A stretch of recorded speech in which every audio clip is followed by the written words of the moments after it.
Un país con libertad económica, democracia política y seguridad jurídica. Aquí se habla libertad con Víctor Maldonado.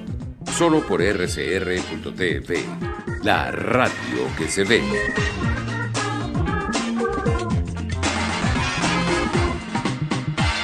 Bien, de vuelta en Aquí se habla libertad y ya tenemos en la línea a Melquíades Pulido. Melquíades es economista y es el coordinador de gestión pública de Vente Venezuela en estos momentos. Melquíades, un gusto saludarte, un abrazo.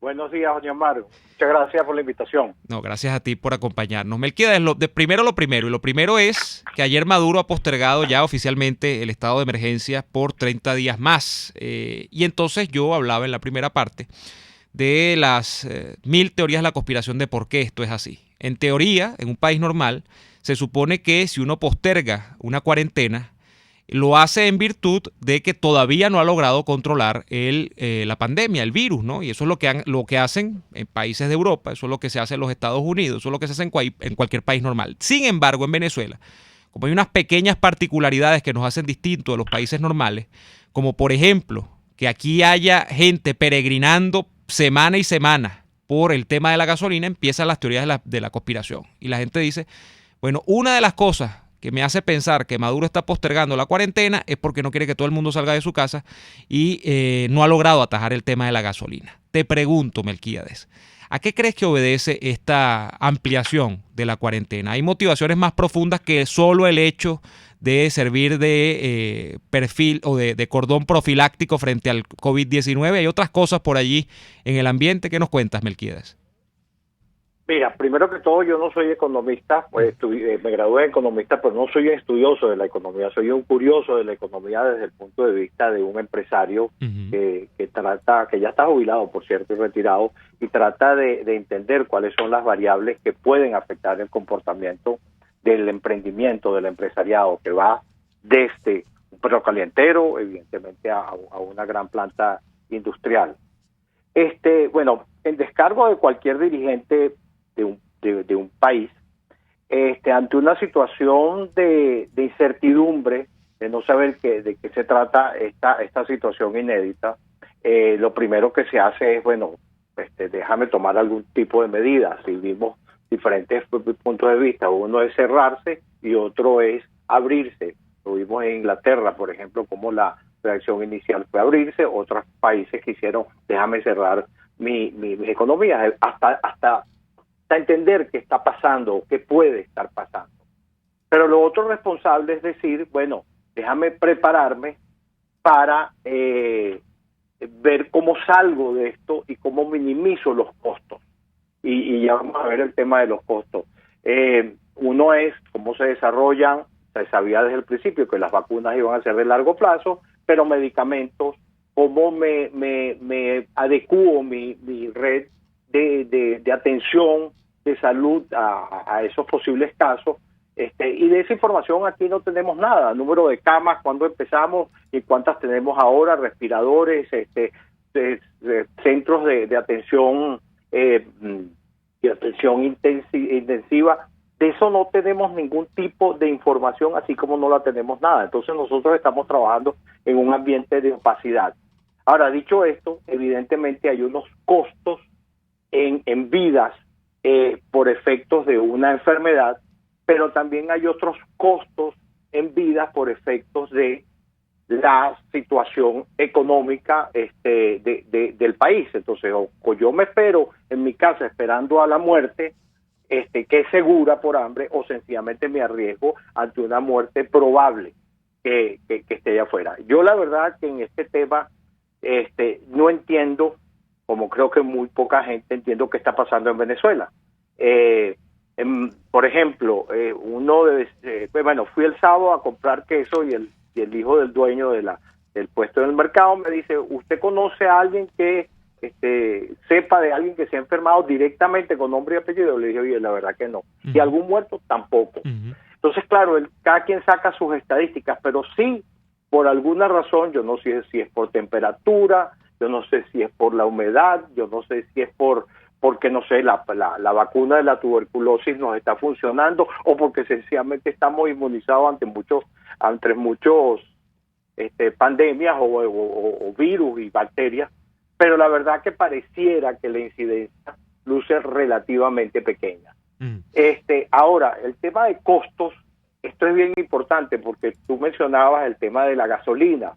Entonces, el tema de la gasolina, hay que medir costos, porque el costo no es solamente para que pago por el litro de gasolina, sino cuál es mi costo de oportunidad. Si yo tengo que pasar, si yo soy pintor de brocha gorda y tengo que pasar 6 horas esperando a surtir mi tanque para mi vehículo, bueno, ¿cuántos metros cuadrados de pintura dejo de poner en una pared? Ese es parte del costo que tengo que poner en mi ecuación de cuánto me está costando ese litro de gasolina. Entonces, yo estoy de acuerdo contigo, te oí hablando del tema del ajuste del precio. Eso es una necesidad para quien sea, para este régimen o para el gobierno que sea. Evidentemente era una locura seguir como estábamos. Eso incentivaba el contrabando de extracción, el desperdicio también, y también unos costos que no podía asumir de un subsidio regresivo, donde más subsidiabas al que más dinero tenía, al que tenía la camionetota, que al tipo que va, o el trabajador que va en una camioneta con 30 personas más. Entonces, esto es irracional. Ahora, ¿cuánto es el precio? Bueno, hoy pasamos del precio más barato del mundo al más caro del mundo. Y de nuevo, caro no solamente el 1 o 2 dólares que pago por litro, sino el costo de oportunidad que me significa ese litro. Bueno, la verdad es que yo inclusive antes de la pandemia, antes que cayeran los precios del petróleo, hice un cálculo por encima, basado en diferentes precios en Estados Unidos, donde hay un impuesto federal, lo quito, hago un impuesto estatal, lo quito, y me daba que el precio por litro, con un margen razonable, me daba entre 30 y 35 centavos por dólar, 35 centavos por litro, centavos de dólar por litro, y la podías vender con un margen razonable para el importador y para toda la cadena, para ese negocio. Ahora, todo depende cómo hagas el negocio. Si lo vas a hacer con 4 panas, al que le vas a dar las licencias, o sencillamente abres el negocio de una manera para que puedan competir. Entonces, ahora, ¿qué se ahorra el Estado venezolano? Bueno, ese subsidio, eso era brutal, o sigue siendo brutal, un subsidio que durante años era sencillamente inaguantable. Así es. Melquíades, hay un tema, cuando extienden este tema de la cuarentena, que a mucha gente le parece anecdótico. O sea, dice, bueno, un mes más, a final de cuentas.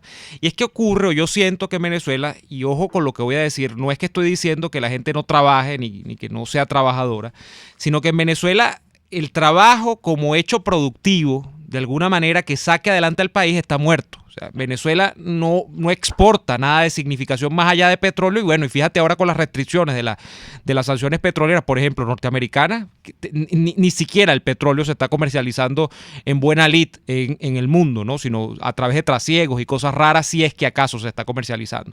Pero más allá de eso, tú revisas, por ejemplo, la cadena productiva venezolana, revisas cuáles son los grandes bienes que aporta Venezuela al mundo, y lamentablemente no hay mucho, no hay casi nada.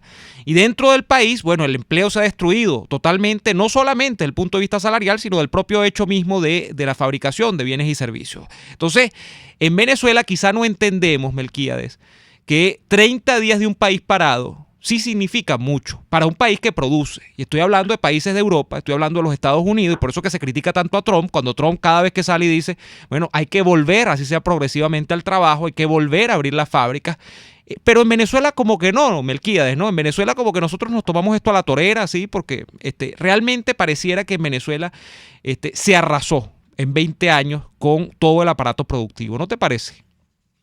Oye, sí, pero hay varias Venezuelas. Ajá. Mira, hay varias Venezuelas a diferentes niveles. Mira, una Venezuela que es real es la Venezuela del subempleo. Mucha gente le llama informalidad, hay otros que se llaman a sí mismos, yo creo que de manera correcta, es trabajadores por cuenta propia. Esa es la última vez que revisé una estadística en el Banco Central y en la USAID, daba algo así como 41-42% de la fuerza laboral. Las encuestas que he visto desde hace varios años y como vienen siguiendo no bajan del 50% la fuerza laboral. Esos son 7 millones de personas que salen todos los días a diferentes niveles a ganarse el pan de cada día y digo a diferentes niveles porque hay trabajadores por cuenta propia, por decir algo, que puede tener un poco más de capital, un perro calientero que hasta empleados tiene. Bueno, ese señor posiblemente tiene un poquito más de pulmón que un vendedor de café en la calle. ¿Ambos agregan valor a la sociedad? Definitivamente sí. Generan valor agregado a la producción y al PIB, porque ese vendedor de café le da un café a un ciudadano que viene, que se levanta a las 4 de la mañana, que vive, no sé, en Guatire o en el Tuy, y sencillamente para llegar al trabajo posiblemente es lo único que se toma. Bueno, ese vendedor de café, su inventario de recursos es mínimo. Entonces, él no se puede quedar en la casa esperando, como dije anteriormente, la muerte. Él tiene que salir y está saliendo. Entonces, desde casi el día 2 o 3, cada vez más y más en los sectores, sobre todo se vio más en las encrucijadas de las ciudades más importantes, donde encrucijadas de barrios y zonas populares, donde sencillamente la gente salía a comprar, a vender, a hacer lo que sea, porque unos no tienen nevera y otros que tienen la nevera la tienen vacía, otros que no tienen dinero para comprar. Entonces, esa Venezuela tiene un pulmón muy pequeño y lo está demostrando. Yo te invito, mira, yo pasé por Petare y como a los 4 o 5 días, y claro, cerraron la redoma de Petare. Bueno, ¿dónde se mudó esa gente? Bueno, a los callejones, sencillamente de la salida de sus barriadas, y hay muchísimo más aglomerados. Entonces, como eso te digo, algo tenemos que no sé, nos está protegiendo Dios, porque ahí no había ningún distanciamiento social de ningún tipo, porque no puede haberlo. Entonces, en vez de decir, bueno, abro la redoma y dejo que los vendedores y compradores más o menos tengan cierto distanciamiento, restringo eso y me voy para los callejones más pequeños, pero la gente tenía que salir. Ahora, el gran empresario, la gran mayoría de los empresarios grandes tienen protocolos también de acuerdo a sus flujos de caja para pagarle a los empleados. Bueno, sencillamente sus cajas se están terminando. Yo vi de grandes empresas que dijeron, mira, yo hasta mayo llego y estamos en mayo. De ahí para adelante sencillamente no tengo caja. Se le pidió al Estado diciendo, mira, posponme el pago del impuesto sobre la renta para pagarle primero a los empleados, y sencillamente no hubo respuesta. Entonces, esto es una situación difícil, pero muchísimas, bueno, yo trabajé muchísimos años en una transnacional y los protocolos eran clarísimos. Primero se le paga a los empleados. Usted tiene un bolívar, usted le paga primero a los empleados, segundo al Estado, tercero a los proveedores y de último a los accionistas. Entonces, muchas compañías decidieron eso. Era tal su situación de caja, porque ya venían afectados, que han decidido pagarle a sus empleados y sencillamente asumiendo el riesgo de decirle, mira, sencillamente no voy a pagar impuestos, asumo los costos que esto me cueste. Eso lo vi yo, eso lo viví yo como cabeza de una multinacional, y sencillamente, el pulmón no es eterno. Claro. Entonces, mientras pasan más y más días, la pregunta es, ¿qué tan adecuado estamos en nuestro sistema de salud para hacer protocolos para empezar a una vida normal? Ahora, es la restricción, la gasolina, como pareciera ser también una de las restricciones que tenemos. Pareciera que sí. Bueno, pero ¿cuál es el plan? Lo único que nosotros pedimos como ciudadanos es transparencia. Díganos la verdad y sabremos a qué atenernos y cómo juntos o separados empezamos a resolver los problemas. Vamos a ir, Melquíades, a la pausa comercial. Por favor, quédate allí. Y a la vuelta seguimos con esta interesante conversación con Melquíades Pulido, que es el coordinador de gestión pública de 20 Venezuela. Ya venimos con más. Aquí se habla libertad. Aquí se debaten temas de interés nacional e internacional. Aquí se habla libertad. Con Víctor Maldonado. Solo por RCR.tv. La radio que se ve. Puedes seguirnos en nuestras redes sociales. En Twitter, @RCR750. La radio que se ve. Moisés Naim en Efecto Naim. Hola, soy Moisés Naim desde Washington. Conéctese a RCR.tv. También nos puede seguir por @EfectoNaim en Twitter y estamos en Facebook y en Instagram. Y no olvide que puede disfrutar todos los contenidos del programa cuando usted quiera, suscribiéndose a nuestro canal de YouTube. Nos vemos en la radio. Los miércoles y viernes a las 7 de la noche. Solo por RCR 750 AM. Informe RCR presenta titulares. María Corina Machado, fundadora de Vente Venezuela, aseguró que en nuestro país se desarrolla una guerra no convencional que debe ser enfrentada por una coalición internacional. La Agencia de Naciones Unidas para los Refugiados y la Organización Internacional para las Migraciones piden incrementar la ayuda internacional para los venezolanos. La economista Sari Levy enfatizó que la extensión de la cuarentena representa una carga muy pesada para los venezolanos. Uno tiene que hacerlo basado en cifras, atendiendo a cómo está evolucionando esta enfermedad, cómo está la situación hospitalaria, etcétera. Aquí los datos oficiales nos hablan una cantidad baja en comparación a lo que hemos visto a nivel mundial de personas contagiadas. Y esa cantidad en prácticamente 1 millón de kilómetros cuadrados no debería significar, ni mucho menos en estos momentos, una cuarentena extendida. Más allá de nuestras fronteras, más de 33,000 personas han fallecido por COVID-19 en el Reino Unido. El ex jefe de campaña electoral de Donald Trump, quien fue condenado a 7 años de prisión por evasión de impuestos y conspiración, fue excarcelado y enviado a cumplir el resto de la condena en su hogar por razones de salud. Y en los deportes, este miércoles 13 de mayo, se cumplen 70 años de la disputa del primer Gran Premio de la historia del Mundial de Fórmula 1. Les habló Argenis Barreto. Continúen con nuestra programación.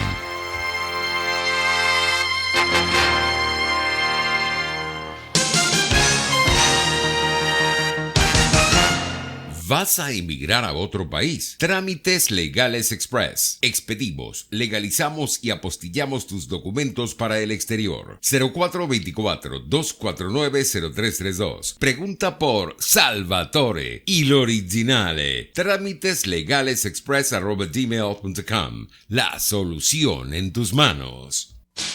En RCR somos vanguardia. Toda la programación de tu RCR también la puedes seguir a través de la internet. Audio y video en tiempo real.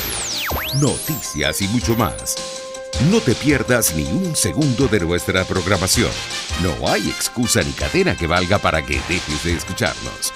Ingresa a rcr.tv, la radio que se ve. RCR 750 AM, porque lo bueno une.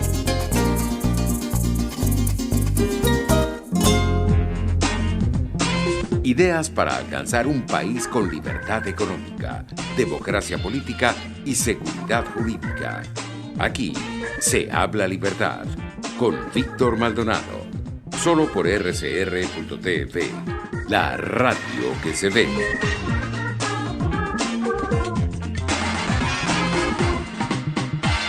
De vuelta en Aquí se habla libertad, hoy está con nosotros Melquíades Pulido, que es el coordinador de gestión pública de Vente Venezuela. Melquíades, te lo tengo que preguntar, después de los hechos de Macuto, de los hechos de Chuao, los comunicados, bueno, creo que hay uno solo, de los partidos del G4, que es el de Primero Justicia, que pedía destitución, adjudicación de responsabilidades y incluso propósito de enmienda, creo, porque allí salió hasta una crítica al manejo interno de las decisiones dentro del gobierno interino y dar mayor cuota de participación a esos partidos del G4, de los que sé, Vente Venezuela no es parte. Pero te tengo que preguntar, ¿Vente Venezuela sigue en el barco apoyando a el gobierno interino de Juan Guaidó? ¿Y cuál es la lectura o el aprendizaje que sacas tú de todos estos hechos? ¿Cómo lo evalúas, Melquíades? Bueno, primero, yo no tengo todos los elementos de los hechos y creo que nadie los tiene completos, o por lo menos nadie que yo conozca. Aquí hay al igual que en economía, uno se tiene, y en gerencia uno se tiene que ir a cuáles son las causas raíces, de dónde doblamos más la esquina. igual en hechos políticos uno tiene que pensar y irse hacia atrás y decir, bueno, ¿dónde estuvo? ¿Dónde doblamos más la esquina? Yo, hasta con la información que tengo, creo que empezó en Cúcuta. O sea, ahí hubo una cantidad de cosas que aún hoy no sabemos. En Cúcuta, no sé, empezamos con una celebración antes del evento, no sé, empezamos con un concierto antes de los hechos. O sea, yo hubiese empezado, y alguien me preguntó qué hubiese hecho tú antes de eso, y dice, mira, yo empiezo con un piazá, si quiero aglomerar a la gente, crear expectativa, hago una misa ecuménica para decir, para pedirle a Dios, bueno, que me ayude con lo que viene. Y dejo la fiesta para después. Bueno, empezamos con unos hechos. Aparecieron unos personajes que yo personalmente dije, oye, mira, no sé, no me dan la confianza, porque no era nuevo. Estaban un tipo como Clio de Alcalá Cordones, ya había sido señalado como y tenía unas sanciones como narcotraficante. Entonces, oye, y yo lo vi de repente y dije, oye, habla como el próximo ministro de Defensa, y este va a ser el próximo ministro de Defensa. Entonces creo que de ahí empezamos a dar tumbos y empezar a cruzar esquinas erradas, y llegamos a este desastre de la bahía de Macuto, por la cual tampoco tengo los elementos, pero evidentemente hay una serie de errores. Y te digo tu pregunta específica. En 20 yo he oído posiciones de ambos tipos, personas que desde hace ya meses dicen, mira, Guaidó ya no responde y no hay salvación, otros que dicen sí hay que seguir apoyando a Guaidó. Lo que sí te puedo decir es que cada día se hace más difícil a los que dicen hay que seguir apoyando a Guaidó de mantener su posición. ¿Y tu posición frente a eso cuál es, Melquíades, más allá de la del partido? Mira, yo la verdad que aún tengo esperanza si él logra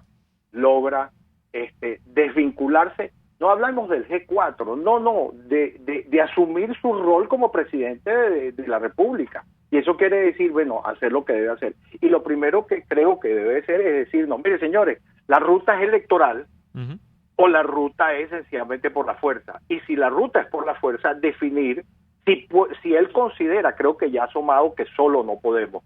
Si él ya ha dicho solo no podemos, eso quiere decir que necesitamos ayuda. Bueno, pero esto ha sido una guachafita y algo bochornoso. Es decir, oye, mira, esto pasó por una pizza, una cosa. ¿Qué pizza? Vale, vamos a seriarnos. Aquí estamos hablando de vida. Si tú consideras que solo no podemos, bueno, entonces tus acciones tienen que estar alineadas con esa posición. Entonces, una de esas posiciones es salgo a pedir ayuda. No lo puedo hacer de adentro. Bueno, entonces sal del país. Entonces, pero no podemos estar eternamente en un limbo y sin definiciones. Entonces yo personalmente creo que soy de los que considero que le queda muy poquito capital político, y ojalá y todavía le doy la esperanza de que, oye, recapacite y lo haga muy pronto y decida cuál es la naturaleza del problema, cuál es la naturaleza de este régimen, y decida cuál es la vía y nos las diga, porque él asumió esa responsabilidad y te digo, creo que el capital político, incluso dentro del partido, las posiciones no están totalmente definidas, pero desde hace ya varios meses hay una parte importante del partido, dentro del partido, que dicen, miren señores, esto no va por buen camino y tenemos que desechar esta alternativa. Entonces, está difícil. Yo soy de los que creo que todavía le queda muy poco, pero tiene que decidir rápido. Melquíades, ¿no te da la impresión de que con todos estos hechos, más allá de las interpretaciones, ha ganado el régimen en el sentido de que ahora prácticamente lo que procede es una visión donde, todo el que hable de que aquí no hay que ir a pie juntillas a unas elecciones, como corderito al matadero, bueno, ese es un golpista, ese es un insurrecto, ese es un sujeto que reniega de su patria, y que en ese sentido parece, Melquíades, que aquí lo que va a venir es una jornada de expedición de cartas de buena conducta a los opositores, es decir, el que no se alinee con un discurso que parece ya tomar forma nuevamente, que es el discurso de que ir a las elecciones tranquilitos, sin mucho alboroto, sin protestar mucho, bueno, ese queda absolutamente marginado y expuesto a que lo lleven a un calabozo o a lo que sea. ¿No te parece que eso es lo que se va configurando, Melquíades? Bueno, yo no tengo dudas que allá adentro hay muchos que están decididos a ir en esa ruta. Pero después de que yo he dicho que aquellos son unos vendidos, unos comprados, los que se fueron a la mesita, los que se fueron a la fracción CLAP, abiertamente, por lo menos por las razones que se han tenido la valentía de decir, yo voy por esta ruta, después que yo he dicho aquellos son unos vendidos y yo voy a aparecer con esa solución. Entonces, ellos mismos se han metido en su propia trampa. ¿Cómo salen de esta trampa política donde eso es lo que quieren, pero no saben cómo? Interesante. Sí, bueno, Melquíades, el tema acá también es, se dice, bueno, no, en 20, por ejemplo, y en Soy Venezuela, que entiendo tú eres parte del Consejo Consultivo, se asume esta posición de crítica porque hay una posición quietista, por decirlo de alguna manera, o sea, del actor externo, que como no compromete nada, entonces tiene puede avanzar en torno a la crítica, pero como no hay nada que proponer, ¿qué respondes tú frente a eso, Melquíades? Porque siempre se dice, bueno, ¿y tú qué propones? Y esa es la pregunta más odiosa que hay, porque incluso a mí me la hacen todos los días acá en el programa de radio y es terrible. Pero bueno, yo digo, es que yo no tengo nada que proponer. Las propuestas están en los actores políticos del sistema y las propuestas están en la realidad, que a veces se niega. Pero ¿qué propones tú, Melquíades? Mira, Soy Venezuela a principios del año pasado, es más, el 11 de febrero de 2019, eso es un día después de la aprobación del Estatuto para la Transición, que fue aprobado por unanimidad por todos los partidos. O sea, si hay un consenso, un acuerdo, es ese. Y entonces lo que nosotros hemos exigido es, vamos a pegarnos a ese. Hay un paso primero que es ese, la usurpación. Bueno, entonces vamos a asumirlo y vamos a lograrlo. Ahora, hay dos vías, violenta o no violenta. Evidentemente, todos deseamos que sea por la vía no violenta. La vía no violenta no significa pacífica, porque una cosa es la no violencia y otra es el pacifismo. Ya la misma desobediencia ya pasa a ser no obediente. Entonces, yo desobedezco porque me amparo en el derecho a la rebelión. Y desde el día 11 dijimos, hay que llamar a la comunidad internacional para que conforme una fuerza militar de paz para que nos ayude. Si esa fuerza militar de paz es suficientemente grande y en este caso el régimen dice, mira, o factores importantes del régimen dice, mira, no me conviene porque los seres vivientes se enfrentan solamente si se ven en igualdad de condiciones, o uno ataca al otro si el otro se queda parado y es evidentemente más débil. En todos los sistemas biológicos los oponentes se ponen, y si tú eres más grande que yo, más fuerte, y él despliega mejor, sencillamente yo digo, bueno, vamos a negociar, en el caso de los seres humanos. En el caso de los animales, sencillamente en todos los niveles se van y se retiran. Entonces, desde el principio dijimos, es la conjunción de tres fuerzas. La fuerza ciudadana, eso no quiere decir que no nos corresponda a nosotros hacer nada. Sí, y lo hemos hecho. Hemos salido 20 veces a caminar, tenemos 20 años caminando, o sea, y han matado gente. O sea, esa fuerza sigue ahí presente. Es una fuerza institucional. Institucional significa las instituciones, y si no responden, sencillamente una fuerza internacional. Ojo, el problema de Venezuela no es solo de los venezolanos. Este es un problema de seguridad para el hemisferio. Como he dicho yo, si tú tienes a un vecino que le pega a los hijos y a la esposa, eso evidentemente es feo. Sobre todo te confunde cuando todo el mundo grita y todo el mundo llora, y tú ves que la señora y los hijos de repente salen a comerse un helado juntos. Dicen, mira, no te metas, que tú sabes que es un problema de ellos. O los ves yendo a una fiesta electoral, entonces dice, bueno, no te metas, mira, ellos están yendo hasta van a fiestas juntos, te visten y van a una fiesta de alegría.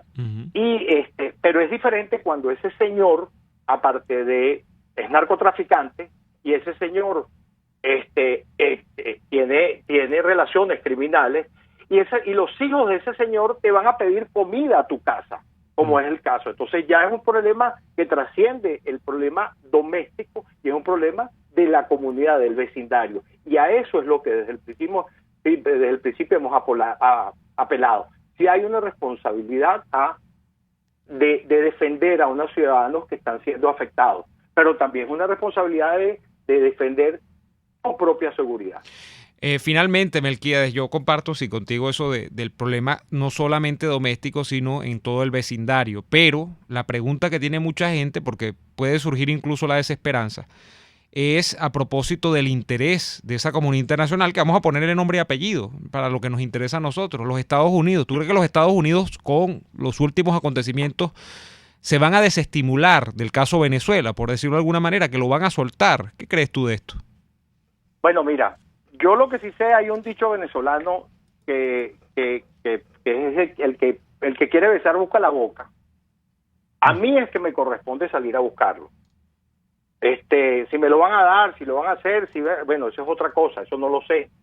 Pero a mí es el que me corresponde pedir ayuda si la necesito. Si no me ha ofrecido la pizza, no la pido porque la necesito. Uh-huh. Y le hago saber que esa pizza te conviene a ti también. Entonces, ¿qué van a hacer los Estados Unidos? Yo no lo sé. Uh-huh. Pero sí creo que es nuestro deber, y en este caso nosotros mandantes elegimos o aceptamos un mandatario para que haga un mandado. Entre los mandados que creo que debe hacer es justamente salir a pedir pizza porque las necesitamos. Y de nuevo, ojalá que no sea golpe. Y creo que cuando el despliegue es lo suficientemente grande, ahí empezarán más de una posiciones de negociación y decir, bueno, mira, vamos a salir de esto por las buenas, nos tocará mucho, tragarnos muchos sapos, uh-huh. Pero mira, ese es el desiderato. Y yo creo que si la posición es suficientemente firme y grande, no va a hacer falta actos de violencia mayores.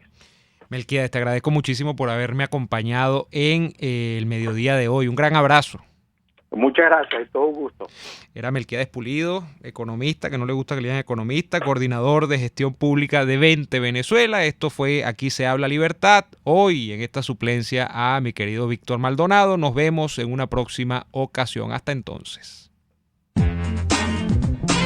RCR presentó Aquí se habla libertad con Víctor Maldonado. Solo por rcr.tv. En Twitter y Periscope, @RCR750. La radio que se ve.